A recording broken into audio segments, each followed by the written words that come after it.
Microsoft ওয়ার্ডে আমাদের বিভিন্ন সময়ে কিন্তু টেক্সট ডিরেকশন চেঞ্জ করার প্রয়োজন হয়। এভাবে ভার্টিক্যালি লেখার প্রয়োজন হয় অথবা এরকম কোনাকুনি লেখার প্রয়োজন হয়। তো টেবিলের ভিতরে হয়তো অনেকের কাছে মনে হতে পারে এটা সহজ, তো টেবিলের বাইরেও কিভাবে লিখবো এবং টেবিলের ভিতরে এই কাজটা কিভাবে করব এটা আজকে আমরা দেখে নিব। তো এক্সপার্ট হওয়ার জন্য ভিডিওটি অবশ্যই শেষ পর্যন্ত দেখে নেবেন। এছাড়া আপনি আমার চ্যানেলে নতুন হয়ে থাকলে চ্যানেলটি অবশ্যই সাবস্ক্রাইব করে নেবেন। তো চলুন শুরু করা যাক। তো দেখেন এখানে তো আমি টেক্সট ডিরেকশন চেঞ্জ করে নিয়েছি। এটা যদি আবার আগের মতো করতে চাই তো সেক্ষেত্রে আমি এখানে রাইট বাটন ক্লিক করেও করতে পারি, অথবা এই টেবিলের উপরে ক্লিক করলে বা এগুলো সিলেক্ট করলে দেখেন এখানে টেবিল লেআউট নামে একটা অপশান চলে আসছে। এখানে এই যে টেক্সট ডিরেকশানে ক্লিক করে আমি এইভাবে টেক্সট ডিরেকশান দেখেন বিভিন্ন রকম করতে পারি। তো এখন দেখেন আগের মতো হয়ে গেল। এটা আমি যে কোনো এক পাশে এখান থেকে দেখেন উপর নিচে ডানে বামে মাঝ বরাবর রাখতে পারি। একইভাবে আপনি যদি কাজটা আবার নতুনভাবে করতে চান, যে রাইট বাটন ক্লিক করে এখান থেকে টেক্সট ডিরেকশানে গিয়ে দেখেন বিভিন্ন রকম টেক্সট ডিরেকশন আছে।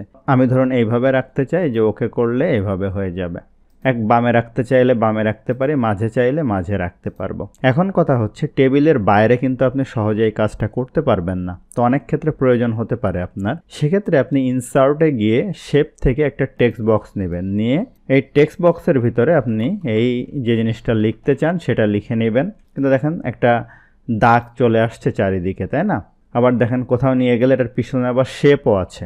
তাহলে কি করবেন? প্রথমে এটা সিলেক্ট করে যে শেপ ফরম্যাটে যাবেন, শেপ আউটলাইন থেকে নো আউটলাইন দিবেন। দেখেন সাইডের যে বর্ডারটা চলে গেছে। শেপ ফিল থেকে নো ফিল দিবেন, তাহলে দেখেন এটার ভিতরে যে কালার ছিল সেটাও চলে গেছে। এখন এটা সিম্পলি এইভাবে ছোট করেন, আপনি করে এই পয়েন্টটা ধরে যে অবস্থানে আপনি রাখতে চান রেখে দিতে পারেন। এটার উপর ক্লিক করে এটা যদি মাঝ বরাবর রাখতে চান, এটা ক্লিক করে এই যে হোম থেকে এইভাবে মাঝ বরাবর রাখতে পারেন, বাইরে ক্লিক করেন, এরকমটা হয়ে গেল। তো আমার কিন্তু মাইক্রোসফট ওয়ার্ড, এক্সেল, পাওয়ার পয়েন্টের বিগিনার টু অ্যাডভান্স লেভেলের কোর্স রয়েছে। যদি সেই কোর্স সম্পর্কে জানতে চান বা এনরোল হতে চান, নিচে দেওয়া নাম্বারে হোয়াটসঅ্যাপ করতে পারেন। তো আশা করছি ভিডিওটা আপনার জন্য হেল্পফুল ছিল। ভিডিওটি ভালো লাগলে অবশ্যই লাইক করবেন, কেমন লাগলো কমেন্ট করবেন, আপনারা বন্ধুদের শেয়ার করতে ভুলবেন না।